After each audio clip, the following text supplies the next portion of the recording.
Shalom, selamat datang di Kava Ministry. Puji nama Tuhan, kalau hari ini Kava Ministry boleh kembali ada bersama-sama dengan kita semua. Semua hanya karena anugerahnya. Saya berharap Anda semua ada dalam keadaan sehat, penuh sukacita dan senantiasa bersyukur. Di teaching series yang ke-29 ini, kita akan melanjutkan tentang apa yang sudah kita bahas di teaching series 28, di mana kita sudah banyak membahas tentang excellent spirit dari kisah Nebukadnezar dan Daniel.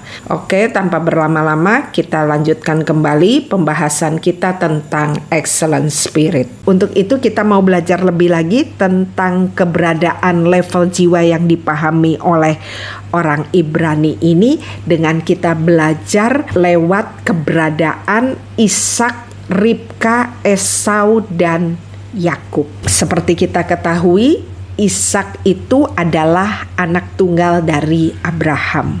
Dan Ishak ini punya istri yang namanya Ribka. Dan Ribka ini mengandung anak kembar yang namanya Esau dan Yakub. Dan kalau kita baca di Alkitab bagaimana kondisi Ribka itu sangat menderita. Terjadi konflik di dalamnya saat mengandung anak kembarnya. Kenapa? Karena saling bertolak-tolakan. Itu bisa kita baca di Kejadian 25 ayat 22. Tetapi anak-anaknya bertolak-tolakan di dalam rahimnya, dan ia berkata, "Jika demikian halnya, mengapa aku hidup?" Dan ia pergi meminta petunjuk kepada Tuhan. Firman Tuhan kepadanya, "Dua bangsa ada dalam kandunganmu, dan dua suku bangsa akan berpencar dari dalam rahimmu. Suku bangsa yang satu akan lebih kuat dari yang lain, dan anak yang tertua akan menjadi hamba kepada anak yang muda." Ingat ya, saya bacakan sekali lagi. Suku bangsa yang satu akan lebih kuat dari yang lain, dan anak yang tua akan menjadi hamba kepada anak yang muda. Ingat posisi ini ya, ada yang lebih kuat, kemudian yang kedua, yang tua harus menjadi hamba yang muda. Karena nanti ini akan berhubungan dengan level jiwa yang akan kita pelajari. Sekali lagi kita sedang membahas tentang pembaharuan pola pikir. Jadi ini bukan bicara tentang secara literal, tetapi kita akan melihat dari perspektif pembaharuan pola pikir. Jadi tentang kehamilan Ribka yang mengandung Esau dan Yakub, kalau kita hubungkan dengan apa yang ditulis oleh Rasul Paulus bahwa di dalam tubuh manusia itu ada tubuh duniawi dan tubuh surgawi, dan keduanya itu saling bertolak belakang. Ini seperti gambaran yang ada di dalam kandungan Ribka, di mana Esau dan Yakub itu saling bertolak belakang. Dan tadi kita melihat bahwa Ribka sangat sedih sampai mau mati rasanya. Kenapa? Karena adanya dua entiti, ada tubuh surgawi dan ada tubuh duniawi di dalam diri seseorang, itu sering menimbulkan konflik batin yang membuat seseorang itu dapat menjadi tidak nyaman dan juga dapat menimbulkan yang namanya kecemasan. Makanya tidak heran bahwa Ribka katakan, "Demikian halnya mengapa aku hidup." Itu gambaran apa? Gambaran Ribka rasanya kepingin mati. Itu gambaran apa? Gambaran depresi. Jadi konflik batin antara tubuh dunia dan tubuh surgawi itu sering menimbulkan sesuatu yang tidak nyaman di dalam diri kita. Nah, sekarang kita mau melihat dulu ya dari yang namanya Esau. Tadi kita belajar dari Daniel dan Nebukadnezar, sekarang kita belajar dari Esau dan Yakub supaya kita punya lebih jelas lagi pemahaman tentang apa yang kita bahas hari ini. Kalau kita mau lihat dalam bahasa Ibrani, Esau itu punya arti berbulu atau kasar, dan memang kalau kita mau melihat penampakan dari Esau saat lahir itu badannya memang banyak bulunya. Dan kalau kita mau melihat dari bentuk kata kerjanya, kata Esau itu memiliki akar kata yang sama dengan kata asah, yang artinya berbuat atau bertindak. Untuk kita mengerti tentang asah, Kava Ministry mau mengajak Anda untuk kembali sejenak ke pola penciptaan yang ada di Kejadian 1 dan 2, di mana kalau kita dalam bahasa Indonesia kata menciptakan itu hanya disebut dengan satu kata, tetapi kalau dalam bahasa Ibrani tentang penciptaan itu mereka memakai 3 kata. Yang pertama adalah bara. Bara itu kita dapat melihat di Kejadian 1 ayat 27. Saya tidak bahas detail ya karena waktu, nanti kita akan bahas tentang ini detail di topik kitab Kejadian. Nanti saya akan terangkan lebih detail ya. Jadi bara ini terdapat di Kejadian 1 ayat 27. Maka Allah menciptakan manusia itu bara. Bara itu artinya penciptaan yang berasal dari sesuatu yang tidak ada menjadi ada. Kemudian yang selanjutnya tentang penciptaan itu ada kata yatsar. Yatsar adalah bicara tentang proses pembentukan. Ini bisa kita lihat di Kejadian 2 ayat 7, di mana dikatakan bahwa manusia itu dibuat dari debu dan dihembuskan nafas. Itu bicara tentang yatsar, seperti seorang penjunan yang membentuk tanah liat, itulah gambaran dari yatsar. Kemudian ada juga yang namanya asah. Nah, ini asah tadi yang punya akar kata yang sama dengan Esau. Apa makna dari asah ini? Kita bisa lihat dari Kejadian 1 ayat 26. Berfirman Allah, baiklah kita menjadikan manusia menurut gambar dan rupa kita.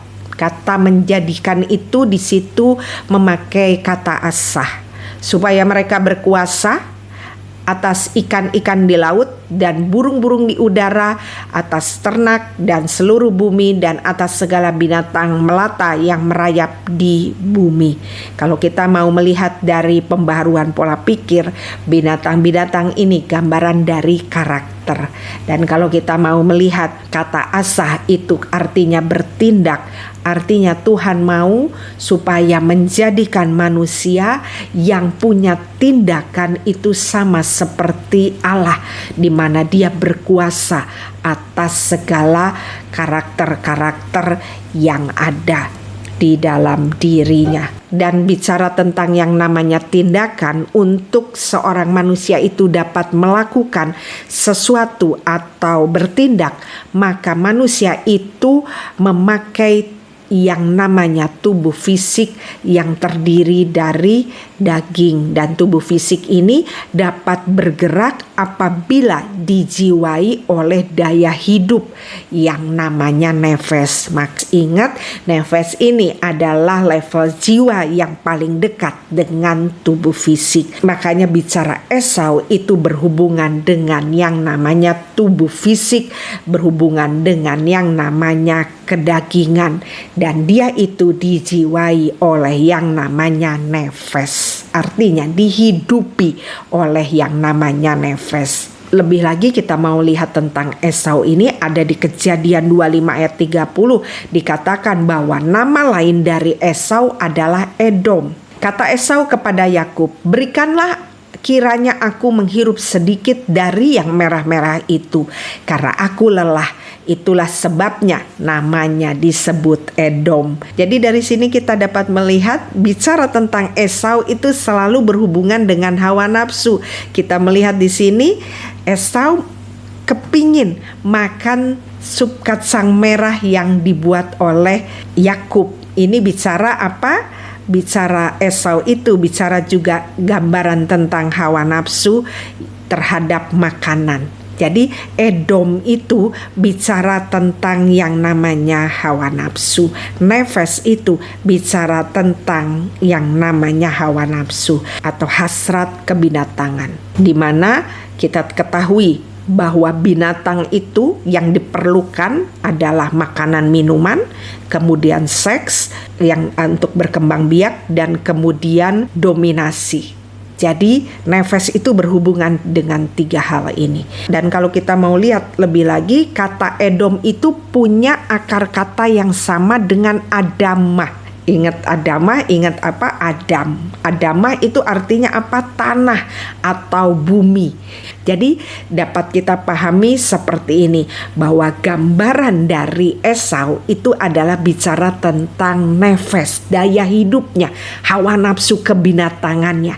Sedangkan Edom itu adalah dagingnya atau bentuk fisiknya. Dan kalau kita kembalikan tentang konsep tubuh yang ditulis oleh Rasul Paulus, maka Esau ini adalah gambaran dari tubuh duniawi. Jadi dari apa yang kita bahas ini, kita dapat paham bahwa apa yang ditulis oleh Rasul Paulus bicara tentang tubuh duniawi itu adalah merupakan gambaran dari Esau. Jadi kita paham Ribka saat itu mengandung Esau yang gambaran dari tubuh duniawi. Dan memang kalau kita mau melihat dari penampakan fisik Esau yang ditulis di Kejadian 25 ayat 25, dikatakan bahwa tubuhnya berwarna merah, gambaran dari Adamah yang dikatakan terbuat dari tanah, dan itu juga gambaran dari daging, dan dikatakan juga bahwa Esau ini seluruh tubuhnya berbulu.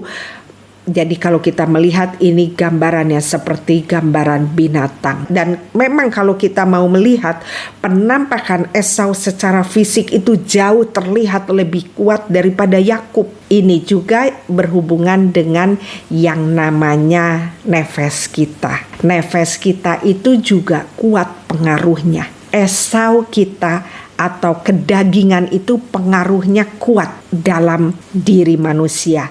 Manusia itu punya kecenderungan untuk mengikuti hawa nafsu. Hawa nafsu ini berhubungan dengan hawa nafsu yang ada pada binatang ya. Sekali lagi tadi yang saya katakan bicara tentang makan minum. Jadi orang yang rakus dalam makan minum juga dalam hal seksual dan juga kuasa atau dominasi. Dan tadi seperti yang saya pesankan untuk diingat bahwa yang satu itu lebih kuat. Itu bicara tentang apa? Itu bicara tentang Esau. Memang yang namanya nefes atau kedagingan di dalam diri manusia itu kuasanya lebih besar. Makanya itulah yang dapat membuat manusia mudah jatuh atau tercemar. Karena di bagian nefes inilah yang tadi berhubungan dengan 3 hal. Hawa nafsu, makanan, minuman, seks, kemudian juga dominasi. Disitulah manusia sering jatuh. Itulah titik kelemahan dari manusia yang sepertinya itu kekuatan. Dan sekarang kita mau membahas Yakub. Yakub itu akar kata dalam bahasa Ibraninya adalah akef. Akef itu artinya adalah tumit. Kalau kita baca di Kejadian 25 ayat 26 dikatakan bahwa sesudah itu keluarlah adiknya. Tangannya memegang tumit Esau, sebab itu ia dinamai Yakub. Kata tumit di situ adalah akef. Jadi nama Yakub itu berasal dari akar kata akef yang adalah tumit. Nah, dari sini kita tahu ya bahwa Yakub itulah gambaran dari adik. Karena tadi kan kembar, Esau itu sebagai kakaknya dan Yakub ini adalah adiknya. Dan tadi ingat yang saya tekankan bahwa harus diperhatikan bahwa yang tua itu harus tunduk kepada yang muda. Nah, sedikit ada bayangan ya bahwa kalau kita mau melihat jiwa kita itu mau punya kondisi yang harmoni atau kafah, maka bicara tentang Esau, tubuh duniawi itu harus tunduk kepada Yakub yang gambaran dari tubuh surgawi, di mana pikiran kita itu harus tunduk kepada pikiran surgawi atau pikiran Kristus. Tubuh yang harmoni adalah di mana gambaran tubuh duniawi itu tunduk kepada yang namanya tubuh surgawi. Tetapi kalau kita lihat manusia kebanyakan tubuh duniawinya, Esaunya yang lebih kuat daripada tubuh surgawi atau Yakub. Dan kembali ke kata tumit tadi, kalau kita mau lihat di pola penciptaan, kita sekarang mulai paham apa yang dimaksud dengan tumit yang ada di Kejadian 3 ayat 15. Kita baca ayatnya. Aku akan mengadakan permusuhan antara engkau di sini ular ya, dan perempuan ini, antara keturunanmu dan keturunannya. Keturunannya akan meremukkan kepalamu, dan engkau, ular ya, maksudnya gambaran dari iblis, akan meremukkan tumitnya. Nah, dari sini kita dapat paham bahwa memang yang menjadi sasaran ular atau iblis itu adalah tumit. Bicara tumit itu bicara Yakub. Bicara Yakub itu bicara tubuh surgawi. Makanya memang iblis itu tidak suka kalau manusia itu membangun kerajaan Allah di dalamnya. Dia akan menghancurkan tumit atau Yakub atau tubuh surgawi itu. Jadi kalau kita lihat Esau atau Nefes itu memiliki nama barunya adalah Edom. Ini menunjukkan bagaimana Nefes itu turun ke dalam daging. Dan kita tahu juga bahwa Yakub itu punya nama yang nantinya diganti menjadi Israel. Apa maknanya? Ini bicara bahwa tubuh surgawi itu tidak pernah berhenti bertumbuh. Dia terus bertumbuh dan mendaki dari jiwa yang di bawahnya, bergerak terus menuju kepada yang namanya kesempurnaan. Jadi dimulai dari yang namanya ruah, melalui Nesyama, dia akan diubah menjadi Kafa dan akhirnya menjadi Yesida, di mana Yesida itu adalah penyatuan roh kita dengan roh Tuhan. Dan kalau kita mau masukkan level jiwa yang dipahami oleh orang Ibrani ini dengan keberadaan Ishak, Ribka, Esau dan Yakub, maka level jiwa yang namanya Nesyama itu digambarkan oleh Ishak, kemudian ruah itu digambarkan oleh Ribka, Nefes digambarkan oleh Esau. Maka perjalanan jiwa dari ruah menuju Kafah dan Yesida itulah Yakub. Mungkin saya ulang sekali lagi, jadi kita mau gambarkan keluarga dari Ishak ini, kita masukkan ke dalam gambaran level jiwa. Makanya Tuhan itu benar-benar memberikan konsep keluarga itu bukan hanya bicara tentang keluarga, tapi itu menggambarkan tentang keberadaan level jiwa yang ada di dalam diri seseorang. Nah, kalau kita mau masukkan level jiwa Nesyama, kalau kita lihat di situ ada tulisan Is itu gambaran laki-laki. Gambaran laki-laki di sini bicara bapa. Dan kalau bicara ini di Taman Eden, ini adalah gambaran dari Adam. Dan kalau di sini kita lihat bapa dari Esau dan Yakub adalah Ishak. Jadi Nesyamanya adalah Ishak. Kemudian level jiwa ruah kita lihat di situ ada Isyah. Isyah itu menggambarkan apa? Ibu atau perempuan. Kalau di Taman Eden ini gambaran siapa? Hawa. Dan kalau di sini ruah ini digambarkan oleh Ribka. Kemudian Nefes atau tempat hasrat kebinatangan, kalau di Taman Eden itu digambarkan sebagai ular, dan kalau di sini Nefesnya itu digambarkan sebagai Esau atau tubuh duniawi. Sedangkan Yakub itu adalah gambaran perjalanan jiwa dari ruah menuju kepada Kafah dan Yesida atau Israel. Pelan-pelan saya coba menerangkannya untuk kita dapat paham, karena ini penting sekali. Banyak hal yang ada di Alkitab. Dahulu waktu saya tidak mengenal konsep ini, saya tidak memahami apa yang ditulis di Alkitab. Tetapi waktu saya mengerti tentang konsep level jiwa ini, membuat saya membaca Alkitab jauh lebih dapat saya mengerti dan saya pahami. Bahkan saya melihat banyak keindahan yang saya temukan luar biasa lewat kita paham tentang konsep level jiwa ini. Oke, sekarang kita ke Taman Eden dulu ya. Kita mau melihat proses bagaimana Adam itu artinya manusia itu jatuh dalam dosa.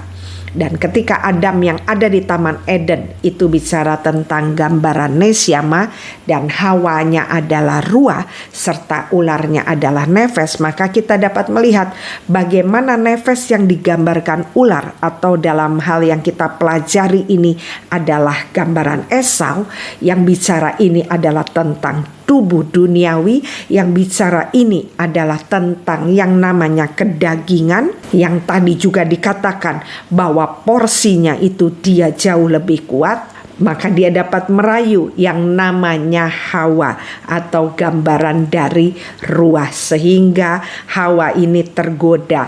Dan apa akibatnya? Gambaran dari tubuh surgawi atau Yakub yang harusnya tidak tercemar, tetapi karena Hawa yang bicara tentang tempat di mana adanya keinginan, ego dan emosi, maka Hawa yang tergoda ini memberikan buah terlarang itu juga kepada Adam, maka ruah atau Hawa yang tergoda, tercemar ini mencemari juga yang namanya Adam atau Nesyama. Itulah yang membuat akhirnya tubuh surgawi mereka runtuh, tubuh kemuliaan mereka roboh. Makanya yang muncul atau bertumbuh adalah tubuh duniawinya. Jadi kerajaan-kerajaan tadi, Babel, Media Persia, Yunani, Roma, itu justru semakin kokoh dibangun. Itulah yang membuat Nesyama dari Adam itu padam, sehingga apa yang terjadi, Adam harus diusir dari Taman Eden. Kenapa? Karena sudah tidak harmoni. Karena keberadaan Taman Eden itu adalah bicara tentang Nesyama yang murni, tentang kehidupan itu ada, bicara tentang terang. Tetapi waktu mereka tercemar dengan dosa, maka Nesyama mereka padam. Makanya mereka itu diusir dari Taman Eden, bahkan diberi malaikat untuk menjaga supaya mereka tidak masuk ke Taman Eden. Makanya kita dapat pahami sekarang kenapa Adam waktu jatuh dalam dosa tidak dikutuk oleh Tuhan. Kenapa?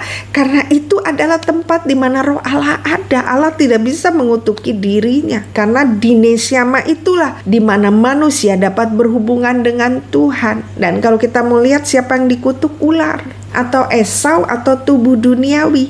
Makanya sejak tubuh duniawi ini atau nefes itu tercemar, itulah manusia mulai mengenal yang namanya sakit penyakit, bahkan berakhir dengan yang namanya kematian. Dan juga kalau kita lihat level ruah pun punya konsekuensi, Hawa ya. Kenapa? Karena keinginan yang gak bisa dikontrol, akibatnya dikatakan bahwa Hawa akan mengalami yang namanya sakit bersalin. Ini bicara apa? Bicara penderitaan. Selama mereka belum makan buah terlarang, mereka tidak pernah alami yang namanya penderitaan. Tetapi waktu mereka mulai tercemar, mereka mengalami yang namanya penderitaan. Tetapi puji Tuhan, sekalipun ini rusak, dikatakan bahwa ruah ini masih dapat dipulihkan atau mengalami revival. Kenapa? Karena kalau kita baca di Alkitab dikatakan bahwa Hawa itu adalah ibu dari segala yang hidup.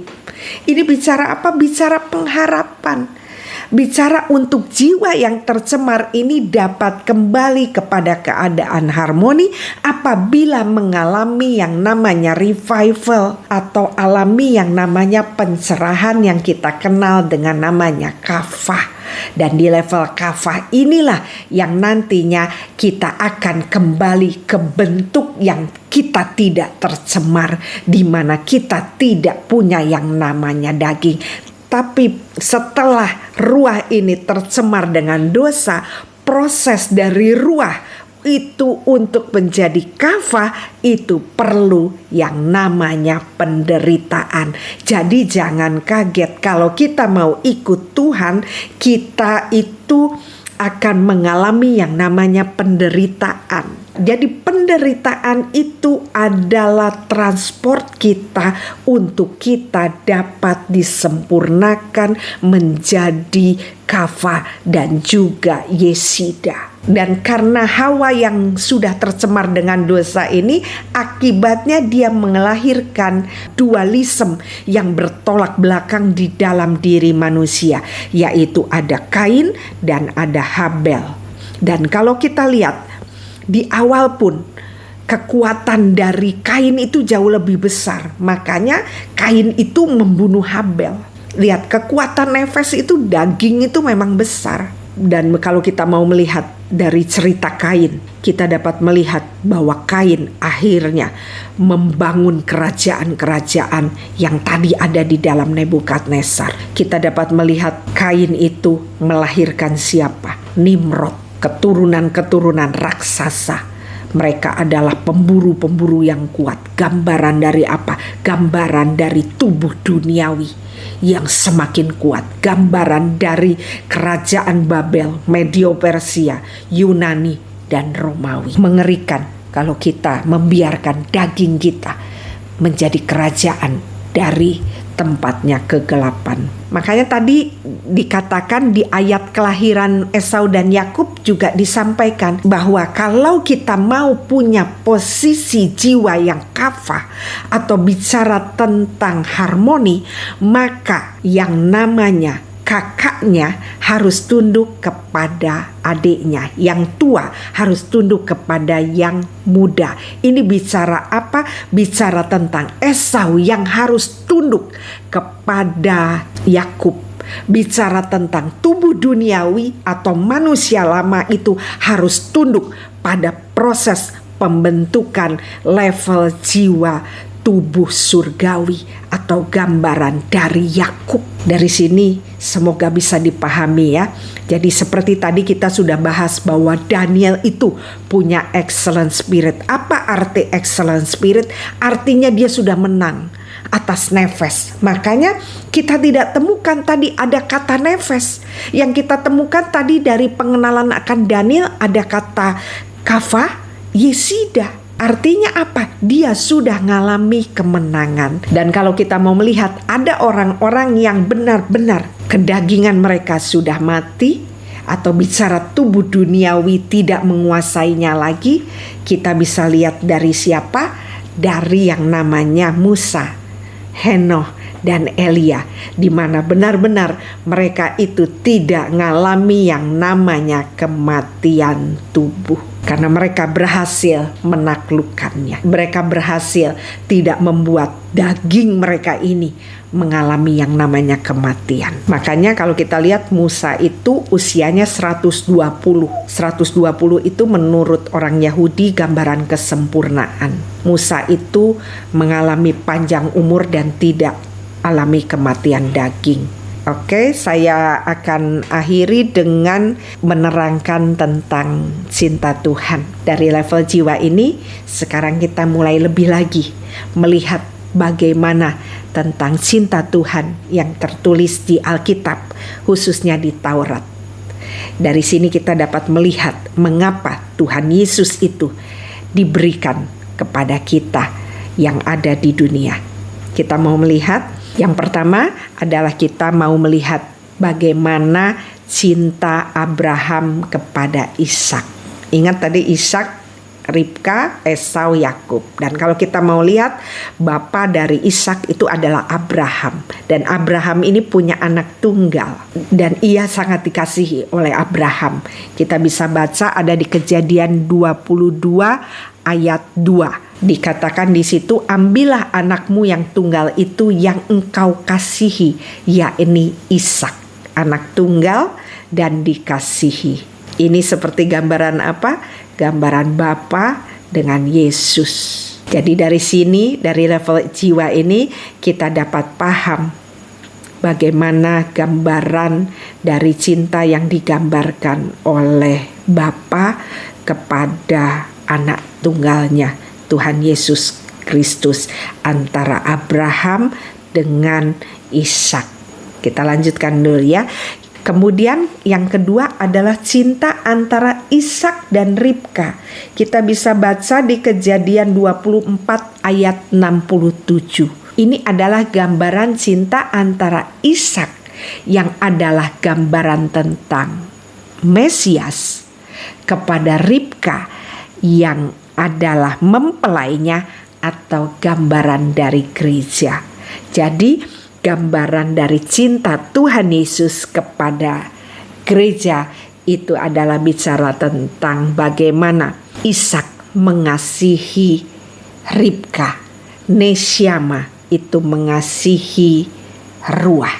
Jadi ini adalah gambaran cinta Tuhan Yesus dengan gerejanya yang adalah kita. Dan yang ketiga adalah cinta Ishak kepada Esau dan Ribka mencintai Yakub. Kita dapat melihat bagaimana Ishak itu mencintai Esau ada di Kejadian 25 ayat 28. Demikian juga dengan Ribka. Kalau kita baca di Kejadian 25 kita dapat melihat bagaimana cinta dari Ribka kepada Yakub, makanya dia mempersiapkan untuk Yakub itulah yang mendapatkan hak kesulungan. Dari sini kita bisa dapat melihat cinta dari siapa? Dari Ishak yang gambaran adalah Nesyama, dan dia mencintai Esau yang gambaran dari Nefes. Makanya jangan heran kalau Tuhan Yesus yang gambaran Nesyama itu memang diutus ke dunia karena dia mencintai orang-orang yang berdosa. Dia mencintai orang-orang seperti Esau. Makanya kita dapat melihat dalam pelayanan Tuhan Yesus, dia bertemu dengan banyak orang berdosa. Bahkan dia rela mati untuk Esau, untuk Nefes kita. Tandanya dia mengasihi kita orang-orang berdosa. Makanya dia buktikan dengan dia mati di kayu salib karena dia mencintai kita. Bisa dipahami di sini ya. Jadi jangan kaget kalau memang Tuhan Yesus itu dikhususkan untuk mengasihi orang berdosa. Dan dia sudah membayar lunas darahnya untuk orang yang berdosa. Asal datang kepadanya, bertobat, minta ampun, maka ia Allah yang setia dan adil. Dia pasti akan, kalau kita lihat dari cinta Ribka kepada Yakub, itu gambaran Ribka tadi apa? Mempelai. Mempelai gambaran apa? Gereja. Yakub itu gambaran apa? Orang benar. Jadi dari sini kita dapat melihat gambaran dari gereja yang mengasihi orang benar. Dari sini kita dapat melihat keindahan yang namanya cinta ya. Kita jadi dapat mengerti ada cinta antara bapa dengan anak tunggalnya. Kemudian dari Ishak yang mengasihi mempelainya. Kemudian dari Ishak yang mengasihi Esau. Dan juga dari Ribka yang mengasihi Yakub. Luar biasa. Ini sesuatu yang membuat kita lebih paham lagi tentang kasih Tuhan. Dan selanjutnya kita mau melihat di Maleakhi 1 ayat 2-3. Untuk kita lebih paham tentang ini, kita mau baca ayatnya. Tuhan mengasihi Israel. Aku mengasihi kamu, firman Tuhan, tetapi kamu berkata, dengan cara bagaimanakah engkau mengasihi kami? Bukankah Esau itu kakak Yakub? Demikianlah firman Tuhan. Namun aku mengasihi Yakub, tetapi membenci Esau. Sebab itu aku membuat pegunungannya menjadi sungai sepi dan tanah pusakanya kujadikan padang gurun. Apabila Edom berkata, kami telah hancur, tetapi kami akan membangun kembali reruntuhan itu, maka beginilah firman Tuhan semesta alam. Mereka boleh membangun, tapi aku akan merobohkannya, dan orang akan menyebutnya daerah kefasikan dan bangsa yang kepadanya Tuhan murka sampai selama-lamanya. Apa yang kita dapat lihat di sini? Apakah benar Allah itu mengasihi Yakub dan sungguh membenci Esau? Kalau kita lihat dengan Benar-benar sebenarnya tidak. Yang dibenci itu bukan Esau, tetapi kefasikan atau dosanya. Kenapa? Kalau memang dia hanya mengasihi Yakub, tetapi kita bisa lihat di kata dengan cara bagaimanakah engkau mengasihi kami? Harusnya kata yang dibuat kalau itu hanya mewakili Yakub, itu ditulisnya dengan cara bagaimanakah engkau mengasihiku, tetapi di sini ditulis dengan bagaimanakah engkau mengasihi kami.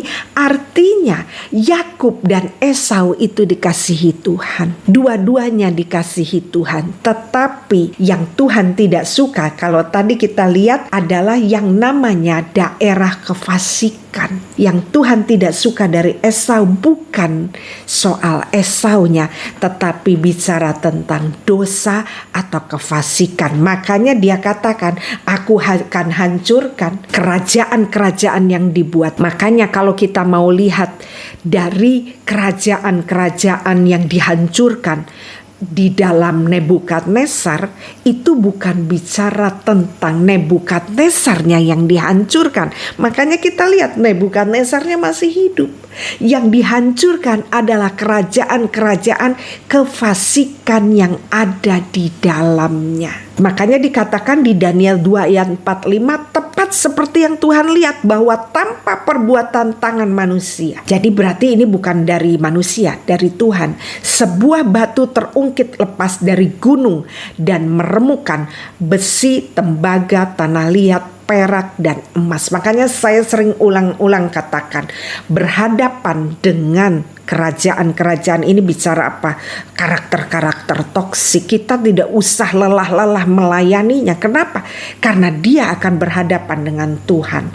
Karena dibilang tadi bahwa dilemparkan batu yang tanpa perbuatan manusia. Memang yang seperti saya katakan, Eglaim, penguasa atau pemerintahan toksik itu bukan berhadapan dengan manusia, tapi berhadapan dengan Tuhan. Dan kita lihat dari apa yang Tuhan lakukan dengan dilemparkannya batu itu, maka semua kerajaan satu persatu itu runtuh.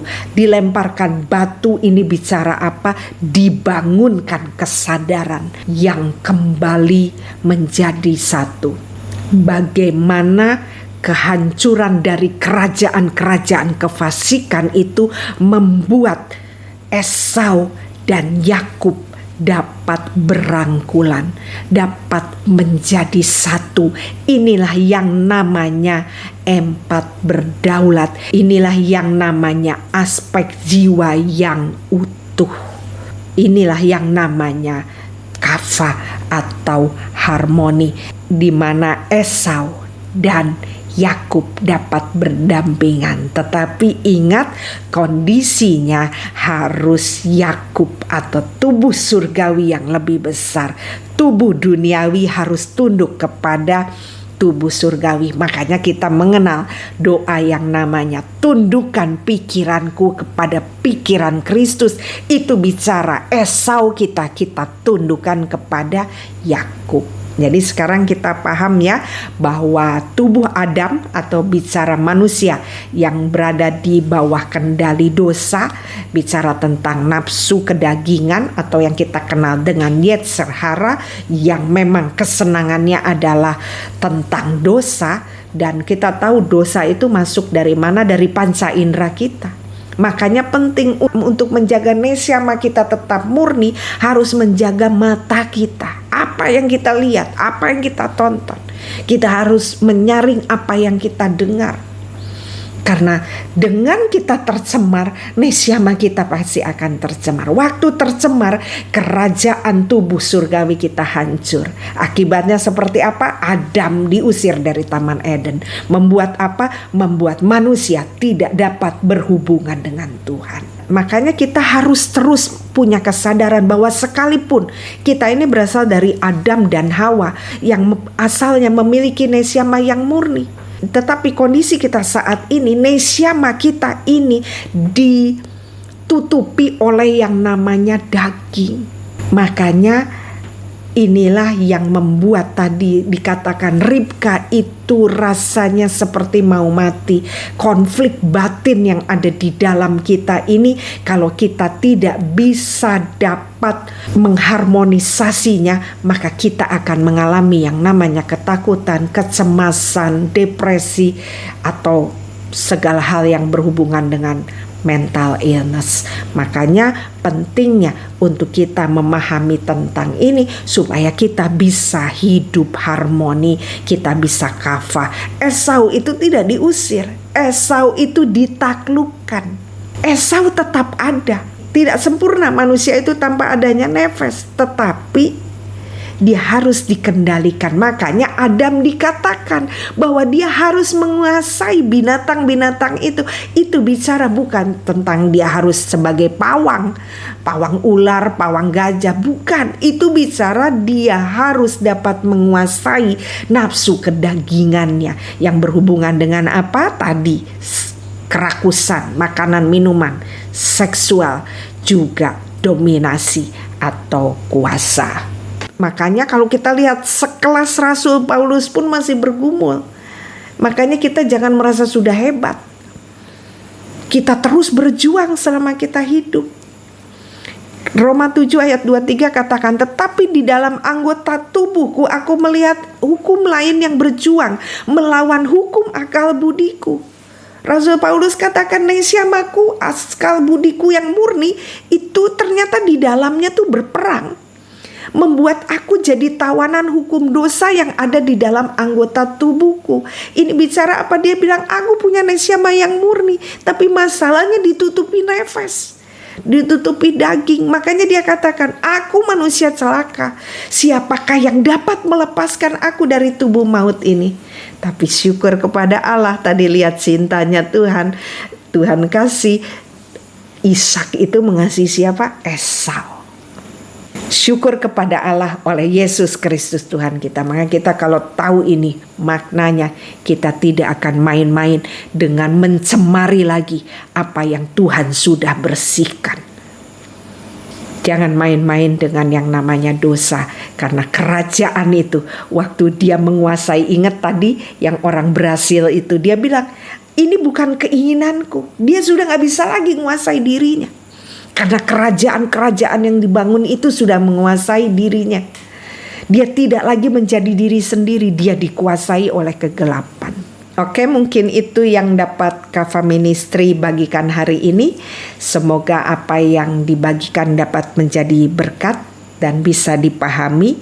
Kalau mungkin Anda belum paham, waktu menonton satu kali, Anda bisa menontonnya kembali supaya Anda lebih paham lagi. Karena ini penting sekali untuk kita dapat hidup di akhir zaman ini, kita perlu ini.